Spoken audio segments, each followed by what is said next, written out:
Okay, Vishal. So my first question is to you. What is the difference between VCRS and VARS system? Sir, VCR stands for Vapor Compression Refrigeration System, whereas VR stands for Vapor Absorption Refrigeration System. So the basic difference between is here we use a device called compressor to compress the vapor phase, but in the VARS we use a solvent uh, where we don't use a compressor there. We use instead of compressor we use pump. So in VARS, the coefficient of performance of VCRS is much more than VARS. So VRS is basically a technique where the cost of thermal energy is less, or we can afford that. So it's not that much efficient in respect to VCRS. Why VRS systems are not that much efficient as compared to VCRS? So because in a vapor absorption system, we use sunlight as a source of energy. So since the efficiency of the device that converts the thermal energy into the, heat energy is not that much as we have in VARS. So this is the main difference why there is a very much difference in coefficient of performance of the refrigeration based on these two cycles. Because Because we why cannot, compressor? Why compressor is required in VCRS? sir, to compress the refrigerant to a high pressure so that we can throttle it, and by the Joule-Thomson coefficient, the temperature of the refrigerant can be brought down. So how temperature decreases in throttling? So throttling, it's basically a constant enthalpic process in which by throttling the pressure, we can decrease the temperature of the refrigerant below the area where we want to make it a cold, or where we want to refrigerate the area. So in VCRS, we are using throttling of what? Like throttling of liquid or throttling of gases? Sir, VCRS. Mm-hmm. Sir, we use throttling of refrigerant. Throttling of liquid refrigerant or vapor? Sir, throttling of liquid refrigerant. It's basically saturated liquid. Throttling of liquid refrigerant. Yes, sir. Either saturated or either subcooled. Can you draw the standard VCRS cycle? Yes, sir. Mm-hmm.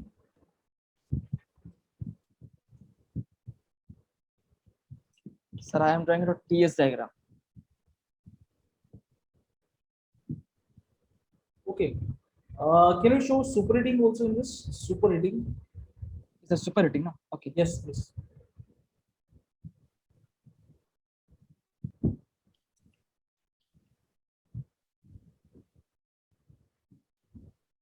Vishal, what is the advantage of carrying out this superheating in VCRS? Sir, it depends. It may increase or may decrease the coefficient of performance. So it depends upon the end conditions. We cannot comment that by superheating we're gonna have achieve higher coefficient of performance or less. So it depends upon the condition. It may increase the COP or it may decrease the COP also. What type of conditions? So suppose if there is no subcooling. So what basically happens in superheating is that on one side where the refrigeration effect is increasing, but the work input is also increasing for the compressor. So if suppose that we have include a heat exchanger or a then in that case the COP will increase. But if we are not using any subcooling of the liquid before throttling or any kind of heat exchanger, so How that you can say that refrigeration effect is increasing? Sir, as we can say that in a pH diagram easily, we can see that in, because as the superheating is increased, and sir, I can show on diagram. It will be easy for me to show how Okay, the yes, yes. Go ahead, enthalpy change is increasing. Go ahead. Okay, sir.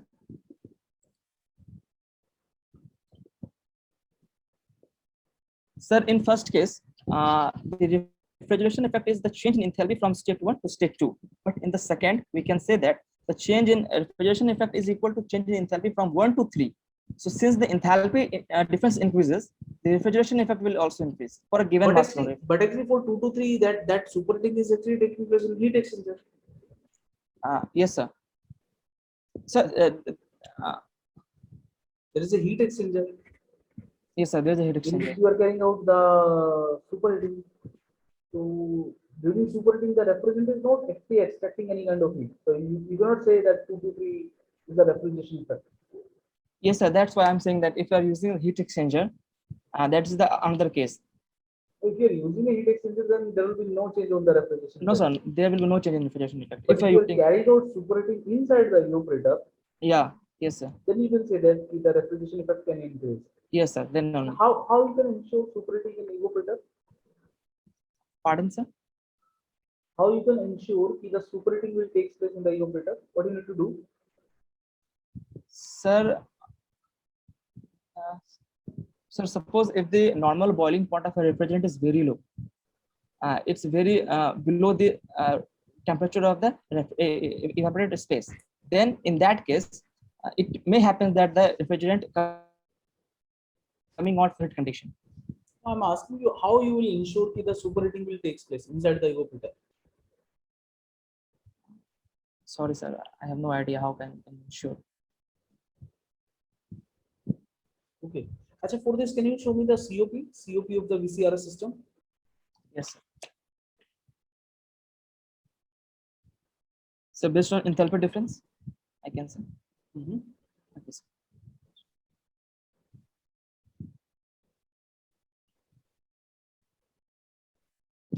So it's basically COP is the ratio of refrigeration effect, that is H1 minus H2 upon of the work input that we are giving to the compressor. Okay. What is H2 here? Sir, H2 is the point where the saturated vapor we get. That is the inlet to the compressor. So how you will find out this H2?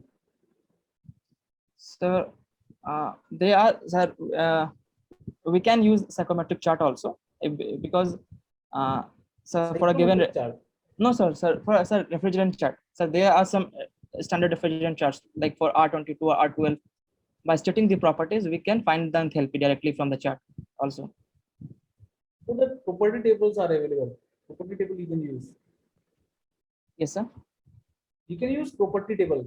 Yes, sir. Of the various refrigerant. How you will locate that point on that chart or that property table? How you will locate that point? Like suppose by if you want to find out that H2, Sir, by temperature and pressure. which temperature?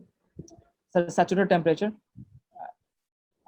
Sir, suppose that we want to maintain a space at minus 5 degrees Celsius, and we know what is the pressure in the evaporator pipes. So by stating the temperature, that is minus 5 degrees Celsius, and corresponding saturation pressure, we can identify the what will be the enthalpy. So at evaporator temperature, what you will take? You will take HF or HG or what? What's evaporator temperature? So it will be constant now. So at evaporator temperature, what you will take? You will take HG or HF. Sir, HG. So it's the state inlet to the compressor now. So HG is the enthalpy of the state 2.2, which I marked on the map on the diagram. Fine.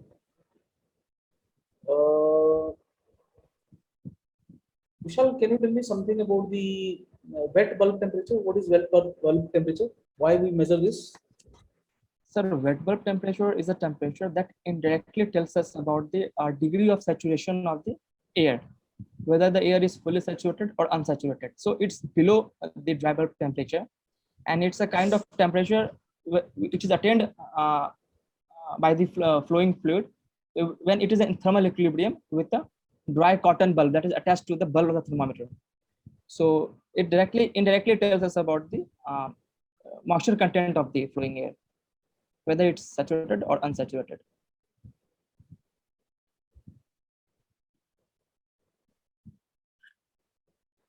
Can you show the constant WBT line on cyclometric chart? Yes, sir.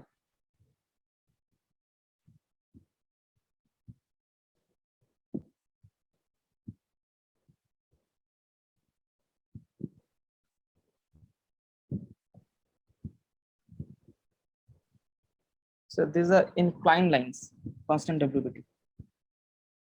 So here is the dry bulb temperature axis. Here is the specific humidity axis. These are constant enthalpy line or WBT line? No, sir, these are the constant WBT lines. Enthalpy will be, sir, I can also show the constant enthalpy lines. Yes, yes, show the constant enthalpy line also.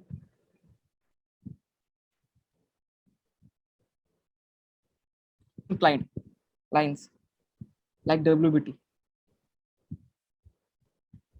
So, but the slopes are different.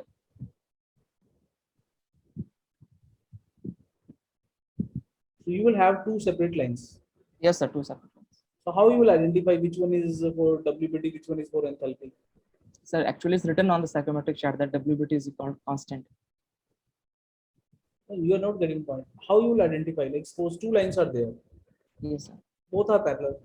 Hmm. You're saying both are having the similar kind of slope. You're showing them as a parallel lines, something like that. How you will identify? Sir, I'm not very much sure about whether they have the same slope or different slope, so I cannot tell very clearly that how we can differentiate. So can you show me the chemical dehumidification process in on the cyclometric chart? Chemical dehumidification. Yes, sir.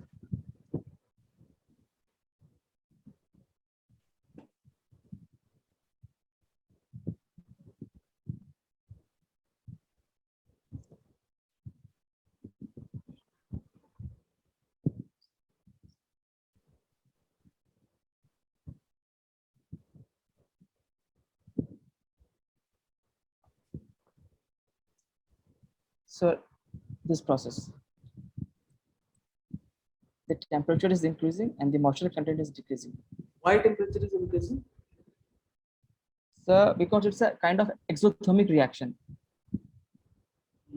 Suppose, for example, we use silica gels where there is a high moisture. Silica gel absorbs the moisture, and this absorption is an exothermic reaction, so which ultimately increases the temperature. I'm not wrong. What do we use? We use silica gel. Yes, sir. In chemical dehumidification, we use there are many other substances also. For example, I know silica gel is one of the substance we use in leather bags or purse to maintain the area free of moisture. You heard about air refrigeration system, Vishal? Sir, air refrigeration system. Sir, it's basically a refrigeration system in which we use air as a refrigerant, and these are used in aircrafts where we are much bothered about the weight and about the simplicity. So these are a kind of refrigeration system. Don't In- bother about the weight, or we are bother about the weight? So, because in aircraft, weight is a major concern, our major concern. So we use air because it's light in weight also, and it's non-toxic. So here, air performs the same function How as you that can of say that refrigeration. air refrigeration system is lighter than the VCRS system?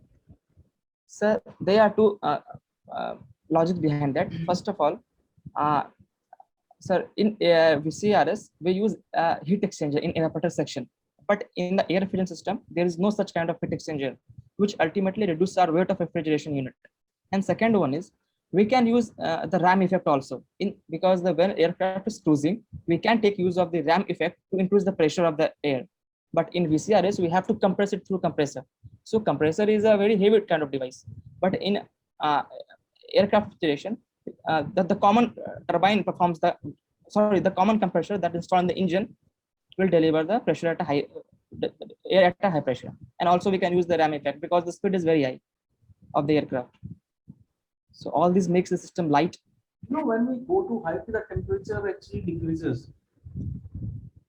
Sir, temperature decreases as we go above. At high altitude, where the temperature, the aircraft is flying, I think Yes. the temperature, outside temperature will be very low. Yes, Minus.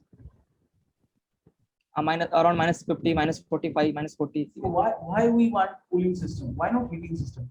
Because the aircraft is cruising at such a high speed, and because of the friction drag, the air gets heated up. Because yeah, it's true that outside air is very cold, but the air in touch with the aircraft, because of the friction drag, it's get heated up because the speed is very much high. It's around 800, 900 kilometers per hour. So that will increase the temperature. And it's our requirement to lower down its temperature so that we can maintain a constant cabin pressure and at a normal condition where the human can survive. That is why we need refrigeration system there. So my last question is to you, Vishal. The COP will define. Okay. What is the significance? Like what actually information we are getting from COP? Here, COP tells us about how efficient our system is. So for given particular quantity of work, how much we get in response. Suppose a system with a lower COP means the system is inefficient. It's not utilizing our work input properly. And with the system with the higher COP means, yeah, it's an efficient system. It utilize our work more efficiently and giving us more refrigeration effect. So COP is basically the measure of the efficiency of the refrigeration system only, as that we have in heat engines also. Fine. Okay, Vishal, let me give you the feedback. So, Vishal, I asked you some question initially from DCRS, VRS difference. So, you mentioned about the compressor, pump. See, that is fine. Those differences are fine. So, you can highlight their working principles also. What is the working principle of DCRS? What is the working principle of VRS? Because principle wise, both are different. Cycle you have drawn rightly, the VCRS cycle, standard VCRS. Heat exchanger, if you are carrying out superheating in heat exchanger, then there will be no effect on the refrigeration cycle. And work input will always increase in the superheating because inlet temperature to the compressor is increasing. But if you are carrying out superheating in the evaporator, how you can carry out superheating in the evaporator? By increasing the size of the evaporator. Because larger heat exchanger is required. Okay, so if you are having a larger heat exchanger, then means larger size evaporator, then you can ensure the superheating in the heat exchanger itself also. Otherwise, you need to attach a separate device like the heat exchanger to ensure the superheating. So if there is a heat exchanger, then there will be no effect on the refrigeration factor. If heat superheating is there inside the evaporator, then the refrigeration factor will increase. But overall, your COP will increase or decrease. That depends on the type of refrigerant. Refrigerant type will depend. Like for R11, R12, it is observed they actually favor that superheating. Their efficiency is increases. But for ammonia, like it will carry on superheating, and it will decrease its efficiency. COP actually tells us about the running cost. Like how much work input we need to supply for producing a particular type of sufficient amount of particular refrigeration fat. For producing that refrigeration fat, what input is required, that is decided by the COP. And then the interviewer can ask you, like, what do you think the COP will be more for a refrigeration system? The COP will be more in winter or summer? And what is the answer? Oh, it will be constant. See, okay. What do you think? No, sir, because yeah, COP will be constant, sir. COP will be more in winter. Why? Because the temperature difference is less. Okay, yes, sir. The evaporator temperature and the outside temperature is low. So the temperature difference is less, so the COP will be more. But in summer, the outside temperature is very high. You know, as the condenser temperature increases, so the COP decreases. Condenser temperature बढ़ने से COP decrease करती है. In summer, the COP will be less for the same kind of refrigeration system. Winter में COP क्या होगी? ज़्यादा होगी. मतलब running cost आपका बढ़ जाएगा. Use भी बढ़ जाएगा, running cost भी बढ़ जाएगा. Air refrigeration system, those questions you answer. What are those air refrigeration system? Cyclometry से मैंने एक दो question पूछे आपसे. WBT. WBT and enthalpy, there is a slight difference. Because on cyclometric chart they are very close to each other, that's why we show only one lines, and because there is a very less error associated considering WBT lines as an isenthalpic line only. But if normally the cyclometric chart, if you will observe, there is only one line, WBT and enthalpy, both represent constant enthalpy, both represent isenthalpic also. WBT constant also and enthalpy constant also. On scale you will have different value, WBT value or what you can say the enthalpy value. Okay, so slope wise there is a very narrow difference between them, between those lines, but they are not same, they are different. But it is not like that actually you have drawn. You drawn the two separate lines. It is not like that. Those lines are very close. Okay, something like that. This is one line, this is another line, very close to each other. Okay, that's why we show them by only single line. Okay, but if you want some more accurate analysis, then you can refer to those kind of charts also, in which you will have a separate isenthalpic line and separate WBT line. Chemical dehumidification you answer, that is right. So overall your knowledge is fine, Vishal. Most of the question you answer, and in the right manner, effective way you answer. So this time I feel your delivery is also good and your performance is also better this time. Okay. Anything you want to ask? Sir, I will work on the areas which you have found. Okay. So keep preparing and good luck for your interview, Vishal.